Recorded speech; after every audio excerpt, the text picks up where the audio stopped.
Hey there, Coach Devin here. Couple quick thoughts on the Rogue Invitational. I watched some of it on the weekend. I am not a CrossFitter. First off, I don't do CrossFit, but I do. I look at CrossFit the same way I look at professional football. I don't play professional football, but it's fun to watch. CrossFit, similar situation. Don't do CrossFit, but I do like watching people do some crazy crap physically. So it's fun to watch, and that's the reason I watched it. Rogue Invitational. The one thing that stuck out in my mind is the power snatch. I think it was event 4 or 5. And how that worked was each group had to do, men and women, had to do power snatches. You had to do 50 reps in 5 minutes. That was the time cap. And then every minute, you did every minute on the minute. After that, so basically it worked at 11 reps, 12 reps, 13 reps, on and on until everybody fell out and there was a champ. That's the idea, which is pretty cool. I thought it was kind of a fun looking event, interesting to watch. Now, on the men's side of it, not as interesting. A lot of guys fell out pretty early. On the women's side, that's where things are really interesting. Sam Briggs, who's the oldest female competitor at the Rogue Invitational, 38 years old. They like to call Sam Briggs the engine because she doesn't get tired. She's got a engine like nobody's business. Sam Briggs did 211 reps in that time frame, and the second place person, Sarah Sigmund's daughter, did 175. Now, that is pretty impressive. It's amazing what she did. Sam Briggs just dominated the field. I mean, it's not even close. To beat somebody by 40-some reps, that's just wild. It is amazing to see what she did. My issue with that kind of breaks down like this.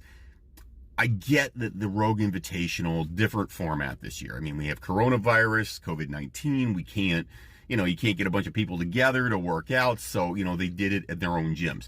Rogue sent them a bunch of gear. They had to set up their space exactly the same. And then they, so nobody could cheat. And basically you went at it in your own gym.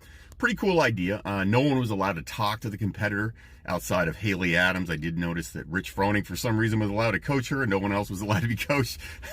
I guess when you're Rich Froning, you can do whatever the hell you want because you're CrossFit royalty. But outside of that, nobody's allowed to talk. So when it comes down to the power snatch ladder situation, EMOM thing, Samantha Briggs just destroys everybody. 36, 40 reps better. Here's where I have a problem with it. It was cool to watch. It was fun to see her dominate the field. However, I felt like the problem with the whole thing was no one thought, shit, what happens if somebody just dominates this and runs the table and makes everybody else look stupid? Then what? Because they didn't stop her. So they let Sam Briggs keep rolling even after she won. She did another 3+ rounds. That's a lot of extra reps for no reason. If she was on the floor and they were doing Rogue Invitational in front of a crowd, once Sarah Sigmund's daughter drops and Sam Briggs finishes the next round, she's done. You already won. You're the champ. You won the event. That's all. You get your points. Let's move on. And that's cool. The problem is when you're in your own gym and no one is talking to you, no one's allowed to talk to you to tell you where you are, then bad things happen because she does all these extra reps, totally uncalled for reps. It is cool to watch. It's fun TV, I guess. But the problem with it is it basically just kills her and she has to do a whole bunch of extra work that nobody else had to do. That's not reasonable. And I think that was a hole for me. It was a significant hole in how the Rogue Invitational was put together, how Rogue set it up, how they thought about it, how Reebok and Rogue set up and said, this is how we're going to do things. No one thought, holy shit, what if we do if somebody dominates? Because, you're putting that person, in this case, Sam Briggs, at a significant disadvantage going forward. She is at a definite disadvantage because she has done so many more reps than everybody else. Everybody else redlined and fell out. But then you do an extra 30, 40 reps, guess what? You're going to be really, really tired. So that puts her at a disadvantage whereby she can't compete in the rest of the events at the level that she could have had she just stopped, 10, 12, 14 reps higher.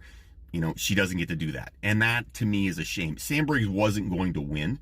I get that, and that's probably the argument from a lot of people in CrossFit. Well, Sam Briggs isn't going to win. Who cares? To me, I think you have to have a level playing field. And if you win the event, great, but you can't say to somebody, okay, you won the event, you're going to do a ton of extra work that no one else had to do. Next event comes along, you're exhausted. You've done way, way, way more than everybody else has done, and now you have to compete again. 36, 40 extra reps, that's a lot of extra reps. It just is way, way, way too many. And that was, I think, the big hole that I saw in the Rogue Invitational. Maybe it wasn't, forward thinking. No one thought that someone would do this. But at some point, somebody had to say, what happens if an event is completely dominated by one guy or one girl? Then what? How do we make sure we stop them and say, you won? And that's the problem with it. Even the announcers are saying, well, she already won, but she doesn't know, so she's just going to keep on going. Isn't this cool? It's actually not cool. It's actually ridiculous and kind of stupid that they didn't have a way to stop that. To me, I felt bad for Sam Briggs because, yes, she looks like a rock star in that event, but it just tanks her for the rest of the competition, and that's not giving her a fair playing field to compete. And that's what, any competition is about. It's about competing at the highest level on a fair playing field, and she didn't get a fair playing field. So I feel bad for Sam Briggs. The rest of the Rogue Invitational, okay, it's fun to watch, but I do think that could have been done much, much better, and somebody should have thought that through. Have yourself an amazing day, everybody. Don't fight the awesome.